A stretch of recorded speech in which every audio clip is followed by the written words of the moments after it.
जय हिंद दोस्तों, मैं इंस्पेक्टर विकास आज की इस वीडियो में आप सभी के लिए बताने वाला हूं कि मैथ का नोट्स कैसे बनाना है और मैथ में कौन कौन से टॉपिक है जो बहुत ही ज़्यादा इंपॉर्टेंट है और उससे सबसे ज़्यादा क्वेश्चंस आते हैं। ठीक है, तो हम अपना वीडियो स्टार्ट करते हैं।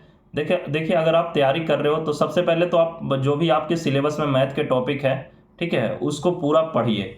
ठीक है, किसी में कोई भेद नहीं करना है कि इसको नहीं पढ़ना उसको नहीं पढ़ना। पहले तो स्टार्टिंग में आपको सारे टॉपिक्स को एक बार पढ़ लेना है। जब उतना पढ़ लेते हो तो कुछ ऐसे टॉपिक्स होते हैं जिससे सबसे ज़्यादा क्वेश्चन रिपीट होते हैं और क्वेश्चंस पूछे जाते हैं। और बच्चों का एक सिक रहता है कि ज़्यादा एरिथमेटिक से आता है या एडवांस से आता है। तो देखिए, अभी जो सीजीएल का ट्रेंड चल रहा है या सीएचएसएल या किसी भी एग्जाम का, वो एरिथमेटिक के क्वेश्चंस ज़्यादा पूछते हैं। ठीक है, तो आपको ऐसा नहीं है कि ज्योमेट्री या मेंसुरेशन ये सब पे कम फोकस करना है, करना सब पे है, लेकिन थोड़ा सा एरिथमेटिक का वेटेज ज़्यादा रहता है। आपको अभी मैं कुछ पार्टिकुलर चैप्टर का नाम बताऊंगा जिससे सबसे ज़्यादा अभी क्वेश्चंस पूछे जाते हैं। सबसे ज़्यादा अभी जो पूछा जा रहा है प्रॉफिट एंड लॉस और डिस्काउंट के क्वेश्चंस, सबसे ज़्यादा इसी के क्वेश्चंस अभी पूछे जा रहे हैं। देखिएगा आप, तो 2023 के सीजीएल में 3 क्वेश्चंस है जो आपके पूछे गए हैं प्रॉफिट एंड लॉस से, और 2 क्वेश्चंस है जो डिस्काउंट से पूछे गए हैं। ठीक है, ये सीजीएल का हम प्री का बात बोल रहे हैं, प्रॉफिट एंड लॉस और डिस्काउंट। सबसे इंपॉर्टेंट आपको इसको अच्छे से पढ़ लेना है। नंबर सिस्टम जो कि बहुत इंपॉर्टेंट रोल प्ले करता है। ठीक है, नंबर सिस्टम आपको देखना है सेकंड नंबर पे। दूसरा में थर्ड नंबर पे आपका आता है जो simple interest and compound interest. ठीक है, इस पे आपको फोकस करना है। एसआई एंड सीआई से बहुत क्वेश्चंस आते हैं और सीआई से जो क्वेश्चंस आते हैं उसको काफ़ी कैलकुलेटेड भी बना दिया जाता है। ठीक है, तो कंपाउंड इंटरेस्ट पे खास करके आपको बहुत काम करने की ज़रूरत है। उसके बाद जो आपका आता है टाइम एंड वर्क के क्वेश्चंस, ये इससे भी आपका हर एक एग्जाम में क्वेश्चंस आता ही है। इस बार भी सीजीएल के एग्जाम में आया था, हर एक एग्जाम में आएगा टाइम एंड वर्क से। टाइम एंड वर्क के बाद जो इंपॉर्टेंट चैप्टर आता है वो आपका अलजेब्रा का आता है। ठीक है, अलजेब्रा को आप इग्नोर मत करना। अलजेब्रा के बाद ट्रीगो, ट्रीगो से हमेशा क्वेश्चंस रहता ही रहता है। इस बार सीजीएल के प्री में 2 क्वेश्चंस रहे। ठीक है, तो अलजेब्रा, ट्रिगोनोमेट्री। ठीक है, उसके बाद ज्योमेट्री, ज्योमेट्री पे आपको फोकस करना है, और मेंसुरेशन। तो मैंने जिन टॉपिक पे बोला उससे ज़्यादा क्वेश्चंस पूछे जाते हैं, लेकिन ऐसा नहीं है किसी भी चैप्टर को आपको इग्नोर करना है, पूरा चैप्टर पढ़ना है। लेकिन इन सारे चैप्टर से ज़्यादा क्वेश्चंस पूछे जा रहे हैं अभी का पैटर्न देखा जाए तो। ठीक है, और इन सबसे ज़्यादा बच्चों को डाउट होता है ना कि भैया नोट्स कैसे बनाएं। देखिए, नोट्स बनाने का क्या तरीका है। सपोज आपने प्रॉफिट एंड लॉस पढ़ा, ठीक है, आप लोगों ने प्रॉफिट एंड लॉस पढ़ा, ठीक है ना। तो आपको क्या करना है कि सबसे पहले तो लिख लेना है प्रॉफिट एंड लॉस के फार्मूला। ठीक है, कि एस पी बराबर क्या क्या बोलते हैं, एस पी क्या है, सी पी क्या है। ठीक है, ऐसे मतलब जो भी बेसिक्स फार्मूला है उसको आपको लिख लेना है।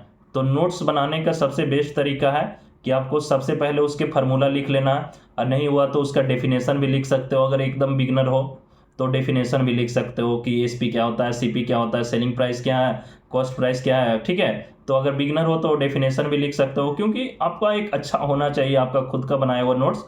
तो सबसे पहले तो आप फार्मूला या डेफिनेशन लिख लोगे।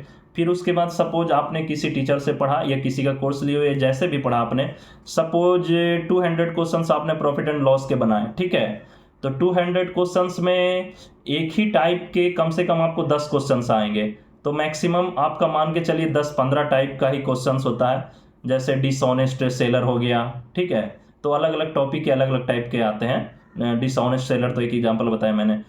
ठीक ठीक है ना, तो मतलब कि हर एक का मान के चलिए 200 क्वेश्चंस है जिसमें 10 अलग अलग टाइप है। ठीक है, अलग अलग टाइप के क्वेश्चंस है।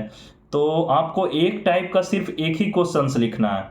ठीक है ना, तो एक नहीं तो दो दो क्वेश्चंस मैक्सिमम लिखना है। तो जब आप नोट्स बनाओ तो ये जो 200 क्वेश्चंस थे, वो आप जब 10 टाइप का टोटल है, तो हर एक टाइप का अगर दो दो क्वेश्चंस लिखोगे तो आपका 20 क्वेश्चंस में है जो पूरे कॉन्सेप्ट एक को ये आ जाएगा। ठीक है, तो आपको ऐसा नहीं करना है कि किसी टीचर ने 200 क्वेश्चन सोल्व कराया तो आपके नोट्स में पूरा 200 क्वेश्चन ही रहेगा।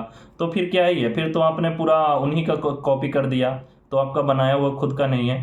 तो आप जितना कम हो सके कि जब आप लास्ट टाइम में एग्जाम सेंटर पे जाओ तो आपके पास ऐसे क्वेश्चंस के कलेक्शंस हो, ठीक है, कि आप उसको देख के एग्जाम में जाओ या फार्मूला को देख के जाओ। तो मैंने क्या बोला कि सबसे पहले फार्मूला से स्टार्ट करना है। फिर अगर 10 टाइप के, टोटल 10 टाइप हैं, तो हर एक टाइप के 2 क्वेश्चंस बनाने हैं, तो 20 टाइप्स हो गए। ठीक है, ऐसे ही सारे टॉपिक का आपको करना है। और फिर बात आई रिवीजन की, तो रिवीजन कैसे करना है, जब आप एक बार तैयार इससे आपका हो जाता है तो आपको क्या बहुत बताते हैं कि देखिए बहुत बच्चों को डाउट रहता है कि भैया कहाँ से बनाएं। तो देखिए किसी भी टीचर का सीट बना लीजिए, जैसे मैंने गगन प्रताप सर का सीट बनाया था, ठीक है, गगन प्रताप सर का ही मैंने सीट बनाया था, तो उनके सीट बना लीजिए, किसी का सीट बना लीजिए, ठीक है ना। तो एक बार बना लेते हो तो आपका उतना काम हो जाएगा, ठीक है। तो आप बेसिकली इतना बना लेना, ठीक है ना। आप वो इतना प्रैक्टिस कर लेना, वो पीडीएफ से बना सकते हो। और उसके बाद आपको कैसे मॉक टेस्ट कैसे लगाना है, ये सब के रिगार्डिंग अगर पूछना है, देखिए तो मॉक आपका डेली, अभी जैसे एग्जाम में आपका टाइम है तो मॉक आप डेली ना दे के अल्टरनेट डे पे दे सकते हो, ठीक है ना। अभी आपके पास टाइम है, और जो भी टॉपिक आपको लगे मैथ के कमजोर हैं तो उसको आप सेक्शनल टेस्ट लगाइए, ठीक है। टेक्स्ट बुक और रोली बोर्ड दोनों पे आपका सेक्शनल टेस्ट अवेलेबल है, तो सेक्शनल टेस्ट आप लगाइए, उससे आपके स्पीड बढ़ेंगे। और स्पीड बढ़ाने के लिए मैं आपको 2 टॉपिक बताता हूँ जिस पे अगर आप मेहनत करोगे तो आपका ऑटोमेटिक स्पीड बढ़ जाएगा। अगर आप सिंप्लीफिकेशन बनाते हो तो जिन भी बच्चों को मैथ में स्पीड नहीं बढ़ रहा है वो सिंप्लीफिकेशन बनाइए, खास करके बोर्डमास बनाइएगा तो आपके स्पीड बढ़ेंगे, ठीक है। बोर्डमास की यूज वाले सिंप्लीफिकेशन बनाइए और एवरेज के क्वेश्चन लगाइए, ठीक है। और कौन कौन से क्वेश्चन, परसेंटेज के क्वेश्चन लगाइए। अगर आप परसेंटेज के बेसिक याद कर लेते हो तो आपको बहुत टाइम बचेगा, ठीक है। जैसे सपोज 7/8 को आपको याद है कि 7/8 फ्रैक्शन वैल्यू इसका परसेंटेज में कितना है होता है, तो 87.5%, ठीक है। 1/8 का कितना होता है, 12.5%, ठीक है। 2/3 कितना होता है, 66.67%। 1/3 कितना होता है, 33.3%, ठीक है। तो अगर आप ऐसे कर लेते हो ना कि सारे फ्रैक्शन का परसेंटेज पता है, जैसे आपका एग्जाम में आया डायरेक्ट आपका आ गया, सपोज मान के चलो कि कितना, आपको इसी को ले लेता हूँ, 5/6 आ गया, तो आप एग्जाम में उतना कैलकुलेशन करोगे, टाइम जाएगा। तो पता होना चाहिए 5/6 का परसेंटेज में कितना होगा, 1/5 को परसेंटेज कितना होता है, 20%। तो ये सारी चीज़ें छोटे छोटे करोगे तो आपका कैलकुलेशन फास्ट होगा।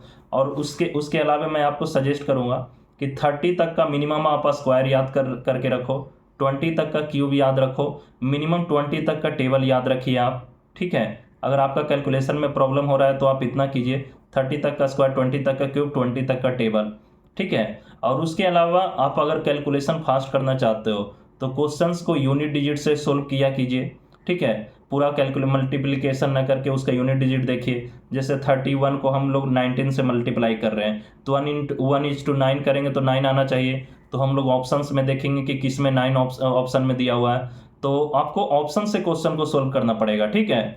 ये नहीं कि बैठ के पूरा कैलकुलेशन कर रहे हैं, मल्टीप्लिकेशन कर रहे हैं, ऐसे करोगे तो आपका सिलेक्शन होना बड़ा मुश्किल है जितना भी कंपटीशन है। तो आप क्वेश्चन को यूनिट डिजिट से सोल्व किया करो। अब जैसे मेंसुरेशन के क्वेश्चन है, ठीक है। मेंसुरेशन में क्या होता है, सब में पाई का यूज होता है, ठीक है। पाई का वैल्यू कितना होता है, 22/7 होता है, 22/7 में 11 आता है। तो आप जब मेंसुरेशन बनाओगे तो डायरेक्ट 11 का डिविजिबिलिटी चेक करोगे ऑप्शन में कि कौन सा ऑप्शन है जो 11 से विभाज्य है। तो ऐसे अगर आप करते हो तो आपका कैलकुलेशन ऑटोमेटिक फास्ट हो जाएगा। नोट्स बनाने का जो मैंने तरीका बताया उसको आप फॉलो करो, ठीक है। एक बार फॉलो करके देखिए, अगर फिर जो डाउट होगा तो आपको कोई प्रॉब्लम होगा तो बताना, ठीक है। नेक्स्ट वीडियो बताना आप लोग किस पे बताऊं, ठीक है। आज के लिए इतना ही, जय हिंद दोस्तों।